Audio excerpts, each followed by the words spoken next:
Hai, Assalamualaikum warahmatullahi wabarakatuh. Apa kabar pemirsa semuanya? Nah, kembali lagi di channel Pelita Hidup. Kali ini kita akan melanjutkan kisah dari misteri bayi di ruang tamu. Nah, sekarang sudah memasuki part 3 sekaligus part terakhir. Oke, tanpa berlama-lama kita langsung masuk saja ke ceritanya. Saat Kak Naina membuka pintu kamar mandi, Kak Naina melihat Amar sedang bersama mertuanya. Kak Naina kaget. "Mah, kapan mama masuk sini? Bukannya pintu kamar terkunci?" Tapi mertuanya hanya terdiam. Kak Naina lalu menatap Amar. "Amar, ini bukan Bude sayang. Ini..." Kak Naina menghentikan ucapannya karena mama mertuanya tiba-tiba menghilang begitu saja. Padahal baru beberapa detik yang lalu mertuanya berdiri di sampingnya. "Ya Allah, mama mana ya?" tanya Kak Naina keheranan. "Gak tahu Ma," jawab Amar dengan polosnya. Kak Naina benar-benar ketakutan. Bagaimana mungkin mertuanya bisa begitu tiba-tiba ada, tiba-tiba hilang? Ada apa dengannya? Kak Naina segera menuntun Amar keluar dari kamar mandi dan langsung memakaikan baju. Tapi karena masih penasaran, Kak Naina mengajak Amar mengobrol. "Amar, Bude yang tadi dengan Bude yang Amar lihat di bawah itu orangnya sama?" "Gak tahu Ma," jawab Amar. "Soalnya kan Bude di bawah wajahnya lusak, tapi Bude tadi baik. Dia cobain Amal," kata Amar. "Lah Amar, yang di kamar mandi tadi itu bukan Bude loh nak, tapi itu nenek." "Oh nenek, nenek baik ya Ma. Tadi nenek bisa terbang loh Ma." Kak Naina sampai tak bisa mempercayai jika mertuanya bisa terbang. Tapi Amar tak mungkin berbohong. Apa yang didengarnya dari Amar tak bisa dinalar oleh pikiran Kak Naina. Karena begitu penasaran, Kak Naina yang terkenal penakut berusaha membuang rasa takutnya. Dia ingin mengecek secara langsung apakah mertuanya ada di lantai 1 atau tidak. Karena memang beberapa hari ini Kak Naina tidak ke bawah dan mertuanya pun tidak naik ke atas untuk menjenguknya. Dengan langkah pelan, karena harus menahan rasa sakit, Kak Naina menuruni tangga satu persatu. Dan akhirnya Kak Naina sampai di lantai bawah. Kak Naina awalnya ragu untuk mengecek kamar tamu. Dia takut dengan apa yang dilihatnya hari itu. Tapi untuk menghilangkan rasa penasarannya, Kak Naina berlahan mendekati kamar tamu yang memang posisinya ada di samping ruang tamu. Kak Naina lalu mengetuk pintu kamar, tapi tak ada jawaban. Tak berapa lama, tiba-tiba ada suara dari jendela ruang tamu. Dengan suara yang sayup, dia memanggil Kak Naina. "Tolong, tolong, tolong lepaskan aku." Kak Naina sudah tak tahan lagi. Dia berteriak sekeras-kerasnya. Rasa takut sudah tak diperdulikan lagi. Setelah puas berteriak, Kak Naina menjatuhkan dirinya ke lantai. Tiba-tiba ada seseorang yang memegang pundak Kak Naina. Kak Naina sudah tak peduli lagi. "Pergi kalian, aku tidak takut. Aku lebih takut pada Tuhanku daripada kalian," teriak Kak Naina. "Nin?" terdengar suara itu. Kak Naina seperti mengenali suara itu. Ya, suara Santi. Kak Naina terdiam. Dia masih tak yakin suara itu adalah suara Santi. Barulah Kak Naina percaya ketika Santi duduk di depannya. "Santi?" "Iya Nin, ini aku." "Kamu kenapa? Kok teriak-teriak? Gak malu apa sama tetangga?" tanya Santi. Kak Naina mendongakkan wajahnya. Dia menatap Santi dalam-dalam. "Kamu ngapain kemari?" tanya Kak Naina dengan keringat yang sudah mulai membasahi tubuhnya. "Aku ingin datang untuk menjelaskan padamu, ya tentang aku dan Mas Fatan." "Tentang apa?" "Tentang perselingkuhan kalian," kata Kak Naina. "Ya Allah Nin, aku gak selingkuh sama suamimu. Ngapain juga aku ngambil suamimu? Aku ini punya pacar Nin," kata Santi. "Terus ngapain kamu pergi sama Mas Fatan? Dan kamu gak memberitahu aku sebelumnya loh San."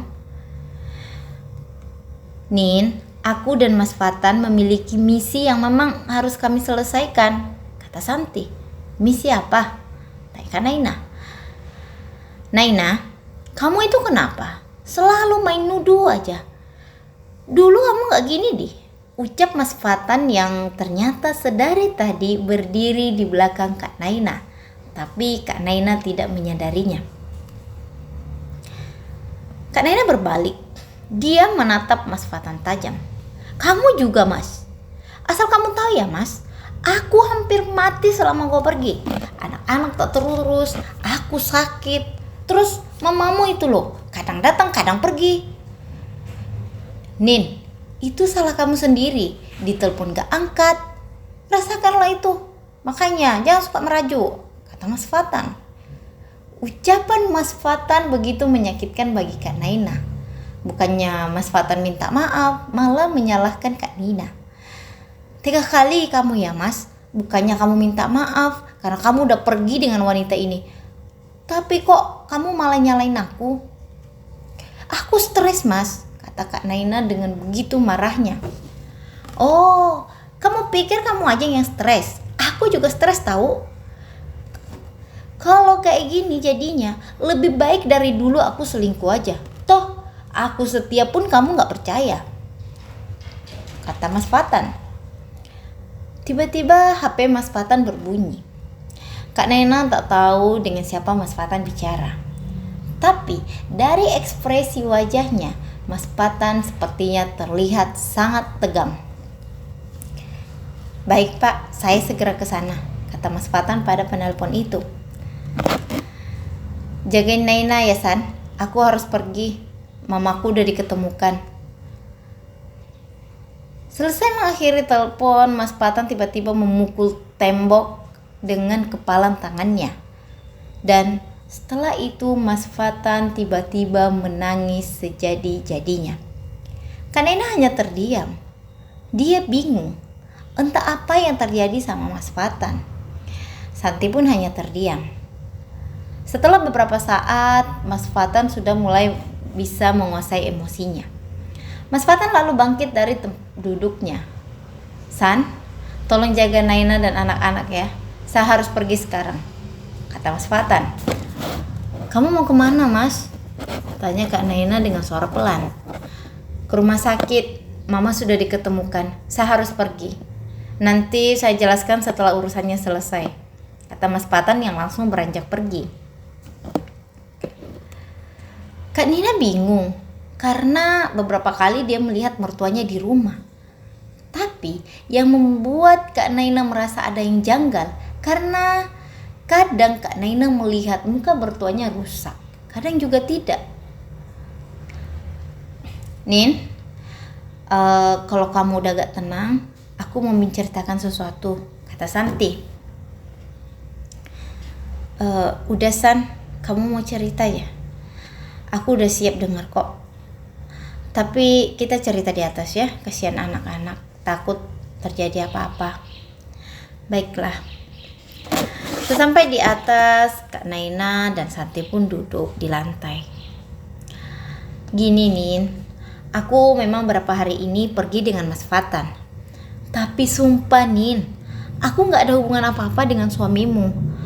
Aku hanya membantunya karena hanya aku yang bisa dia minta tolongin," kata Santi. "Membantu? Membantu apa San? Kok aku gak diberitahu?" tanya Kak Naina. "Aku juga gak tahu mengapa Mas Fatan menyembunyikan ini dari kamu," jawab Santi. Jadi beberapa hari ini kalian kemana? Sebenarnya aku dan Mas Fatan gak ke Kalimantan, tapi kami sebenarnya ke Surabaya. Hah? Surabaya? Untuk apa kalian ke sana? Tanya Kak Naina. Awalnya aku nggak tahu sih, Nin, mengapa Mas Fatan tiba-tiba mengajak aku pergi. Awalnya aku menolak karena aku nggak enak sama kamu, Nin. Tapi Mas Fatan memohon, jadi akhirnya aku ikut dengannya. Barulah di perjalanan Mas Fatan cerita jika beberapa hari sebelumnya kawan mamanya menelpon dan dia menyuruh Mas Fatan segera datang ke Surabaya karena katanya ada hal penting yang diomongin. Itulah sebabnya hari itu Mas Fatan langsung pergi tanpa memberitahu kamu. Karena ya Mas Fatan gak mau kamu kembali teringat dengan ya kejahatan yang pernah Mama Arin lakukan padamu. Terusan? Kata Kak Naina yang semakin penasaran. Jadi sesampai di sana, Mas Fatan lalu menjumpai sahabat mamanya. Dan di situ teman Mama Arin cerita bahwa sudah seminggu Mama Arin pergi keluar kota. Tapi kotanya kawan Mama Arin nggak tahu. Hanya saja sebelum Mama Arin pergi, Mama Arin sempat berpesan pada kawannya itu. Jika dalam seminggu dia tak kembali, Mama Arin meminta agar kawannya itu menghubungi anaknya, yaitu Mas Fatan yang ada di Bekasi. Dan Mama Arin ini sudah pergi selama 10 hari tapi belum juga kembali. Dan yang lebih menyenangkan lagi, Nin, ternyata Mama Arin ini 2 bulan yang lalu melahirkan seorang anak perempuan. Dan anaknya itu ya dititipkan pada temannya. Tapi Mama Arin juga berpesan, jika ada apa-apa dengan dirinya, tolong anak itu diserahkan pada Mas Fatan. Sontak saja Kak Naina kaget. Ya Allah, apa Almira itu anak Mama Arin mertuaku? Iya, Nin, Almira itu anak Mama Arin, mertuamu, jawab Santi. Terus kok dia bisa di sini? Padahal kan, San, Mas Fatan tuh hari pulang gak bawa bayi loh. Ya jadi gini nih, bayi itu memang gak langsung dibawa pulang ke rumah ini karena ya Mas Fatan belum sanggup menceritakan ini padamu. Selain karena Mas Fatan malu karena dia punya adik di usianya yang udah 30 tahun, dan juga karena ya hubunganmu dengan Mama Arin kan gak baik-baik saja. Sehingga Mas Fatan minta tolong sama aku untuk menjaga Almira selama beberapa hari sampai dia menemukan cara untuk membawa Almira ke rumah ini. Dan malam itu ya sekitar jam 2 malam aku datang membawa Almira. Kemudian Mas Fatan bukakan aku pintu karena Mas Fatan tahu kalau kamu setiap jam 3 subuh pasti bangun sholat, kata Santi. Tapi kenapa Mas Fatan tega bohongi aku ya, San? Ya kau tanya aja lah sama Fatan biar lebih clear, kata Santi. San, kamu tahu siapa suami Mama Arin? Kalau dari cerita Mas Fatan sih, mamanya itu adalah istri simpanan dari seorang pengusaha, dan pengusaha itu juga memiliki istri sah. Mungkin itu juga sih sebabnya Mas Fatan gak bisa bicara sama kamu, karena kan dia malu dengan kelakuan mamahnya, kata Santi. Terus ngapain kalian ke Surabaya? Kayak Kak Naina. Jadi gini nih, kami kembali menemui kawan Mama Arin itu karena kan nomornya tiba-tiba gak aktif. Jadi Mas Fatan khawatir dong ada sesuatu yang terjadi padanya, hanya dia loh yang tahu tentang Mama Arin. Terus jadi waktu kami sampai di sana, ternyata kawan Mama Arin itu sedang disekap oleh orang suruhan istri pengusaha itu, dan ya HP-nya diambil. Pantaslah HP-nya nggak aktif. Dan kami mencari Mama Arin loh di Surabaya selama beberapa hari, tapi nggak jumpa. Karena ya Mama Arin sendiri nggak pernah memberitahu tempat tinggalnya selama ini pada kawannya itu, kata Kak Santi. Ya Allah, Asal kau tahu ya San, selama kalian pergi, aku tuh diteror loh sama sosok yang menyerupai Mama Arin. Kenapa ya? Entahlah Nin, kita tunggu aja lah kabar dari Mas Fatan. Karena kan Mas Fatan bilang mamanya udah diketemukan tuh. Ya udahlah San, aku minta maaf ya sudah uzon sama kamu, kata Kak Naina. Gak apa-apa Nin, aku paham kok. Kak Naina dan Santi pun gelisah menunggu kabar dari Mas Fatan. Tak lama Mas Fatan akhirnya menelpon Kak Naina. Halo Mas. Iya Nin. Mas, gimana kabar Mama? Tanya Kak Naina panik. Mama udah gak ada Nin. Innalillah. Mama kapan meninggal Mas? 10 hari yang lalu. Hah? 10 hari yang lalu? Iya, jenazah Mama ditemukan sudah dalam keadaan membusuk. Astagfirullah. Ya udah Nin, nanti kita bicara lagi ya. Jenazah Mama akan dipulangkan. Boleh jenazah Mama disemayamkan di rumah kita malam ini nih? Tanya Mas Fatan sambil menangis. Ya Allah Mas, bolehlah. Beberapa jam kemudian jenazah Mama Arin pun tiba. Tapi jenazahnya udah dalam peti jenazah karena kan jenazahnya udah membusuk. Terlihat Mas Fatan sangat sedih, mungkin karena hubungannya dengan mamanya 3 tahun ini gak baik-baik saja dan mereka tak pernah berkomunikasi. Almira pun menangis, seakan tahu ibunya telah tiada. Kak Naina menggendong Almira dan tak sengaja Kak Naina melihat ke arah jendela. Kak Naina melihat sosok Mama Arin berdiri di sana. Rasa takut Kak Naina hilang berganti dengan rasa sedih. Ya, meskipun Mama Arin tak pernah menyayanginya, tapi bagaimanapun juga Mama Arin itu adalah mertuanya. Pagi-pagi sekali jenazah Mama Arin langsung dimakamkan. Sepulang dari makam, Mas Fatan cerita jika jenazah mamanya itu ditemukan di sebelah kompleks rumah mereka. Kak Naina terkejut. Karena ya sosok kuntilanak yang dilihat warga beberapa hari ini mungkin sosok Mama Arin. Berarti selama ini Mama Arin itu tinggal di dekat mereka. Siapa pelakunya Mas? Tanya Kak Naina. Belum tahu Nin, kita tunggu aja penyelidikan dari polisi. Iya Mas. Beberapa hari setelah Mama Arin dimakamkan, tak ada lagi sosok kuntilanak itu muncul di rumah Kak Naina. Kak Naina pun menduga ya mungkin kehadiran Mama Arin itu karena dia sangat rindu dengan anaknya, Almira. Nin, panggil Mas Fatan. Iya Mas, ini ada tas, isinya dokumen Mama. Tolong dong disimpan. Oh iya Mas. Kak Naina pun membawa tas Mama Arin ke dalam kamar. Tapi Kak Naina penasaran, apa sih isi dari tas mama mertuanya itu? Kak Naina lalu membuka tas Mama Arin, dan di dalam tas itu ada beberapa berkas penting. Tapi di pinggiran tas ada sebuah buku diari. Kak Naina yang penasaran dengan isinya lantas membuka buku itu. Seketika Kak Naina terpana dengan tulisan Mama Arin yang beberapa kali menyebut namanya dalam tulisannya. Dan di buku itulah Kak Naina mendapatkan jawaban dari pertanyaannya selama ini tentang mengapa mama mertuanya begitu membencinya. Di diari itu, Mama Arin bercerita jika kebenciannya pada Kak Naina karena kesalahan yang dilakukan, karena bukan kesalahan yang dilakukan Naina, melainkan kesalahan kakeknya Kak Naina.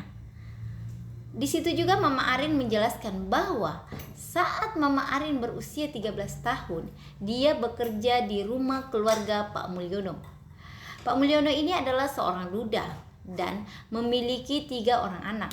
Pak Mulyono dan anak-anaknya memperlakukan Mama Arin dengan sangat baik, sehingga ya Mama Arin betah kerja sebagai ART di rumah itu. Hingga suatu malam Pak Mulyono dan rekan-rekannya mengadakan sebuah pesta di rumahnya. dan mereka berpesta sampai mabuk-mabukan. Arin yang menyaksikan majikannya mabuk segera masuk ke kamarnya, takut terjadi apa-apa kan. Tapi ketika Mama Arin sedang tertidur, Pak Mulyono mengetuk pintu dan minta dibuatkan kopi. Awalnya Arin terdiam tak menjawab. Tapi lama-lama Arin gak enak karena Pak Mulyono terus saja mengetuk pintu. Akhirnya Mama Arin pun membukakan pintu kamarnya. Dan begitu dia membuka pintu kamar, Pak Mulyono yang saat itu sedang mabuk segera menarik Mama Arin ke kamarnya. Mama Arin memberontak, tapi sia-sia. Pak Mulyono dan beberapa rekannya memperkaos Mama Arin. Mereka memperkaos Mama Arin secara bergantian. Mama Arin yang saat itu masih remaja begitu hancur. Masa depannya begitu hancur. Dia menangis sejadi-jadinya. Tapi karena Pak Mulyono yang takut aksinya dilaporkan ke polisi, dia menyuruh beberapa orang untuk membawa Mama Arin keluar daerah. Dan setelah itu Pak Mulyono dan Arin tak pernah lagi bertemu. Dan kalian tahu Pak Mulyono itu siapa? Iya, Pak Mulyono adalah kakeknya Kak Naina, bapak dari ayah Kak Naina. Itulah sebabnya saat Mama Arin tahu jika Kak Naina sedang menjalin hubungan dengan anaknya Mas Fatan, dia sangat marah. Dan karena dendam pada keluarga Kak Naina, Mama Arin rela membuat kedua orang tua Kak Naina meninggoy dengan cara merusak rem mobil ayah Kak Naina. Sehingga saat ayah dan mama Kak Naina mengendarai mobil itu, mereka mengalami kecelakaan. Kak Naina sudah tak sanggup untuk meneruskan membaca diari itu. Rasa marah, sedih, kesal menjadi satu. Dia menangis sejadi-jadinya. Ternyata suaminya adalah anak dari kakeknya. Dan Almira adalah adiknya Mas Fatan. Kak Naina jadi bingung, apakah menikah dengan omnya itu sah atau tidak di mata agama. Kak Naina lalu menyembunyikan diary itu. Dia tak mau Mas Fatan membacanya sebelum dia bisa memastikan apakah pernikahan mereka sah atau tidak, karena kan dia menikah dengan omnya. Beberapa hari kemudian, pelaku penghilangan nyawa Mama Arin telah ditangkap. Dan ternyata pelakunya adalah orang suruhan dari selingkuhan Mama Arin. Ya, yang tak lain adalah ayahnya Almira. Kini Almira diasuh oleh Kak Naina. Kak Naina tak ingin kebencian pada Mama Arin dilimpahkan pada Almira. Bagi Kak Naina, Almira itu tak tahu apa-apa. Biarlah Almira tumbuh tanpa tahu masa kelam orang tuanya. Nah, itulah kisah dari misteri bayi di ruang tamu. Endingnya plot twist banget ya, kita nggak sangka-sangka ternyata Almira itu adalah anak dari mertuanya yang ya berarti adiknya Mas Fatan. Oke, sampai di sini aja kisah dari misteri bayi di ruang tamu. Jadi kalau ada saran atau masukan silakan di komen di bawah. Nah, sebelum kita tutup, jangan lupa like, comment, and subscribe. Terima kasih. Assalamualaikum warahmatullahi wabarakatuh.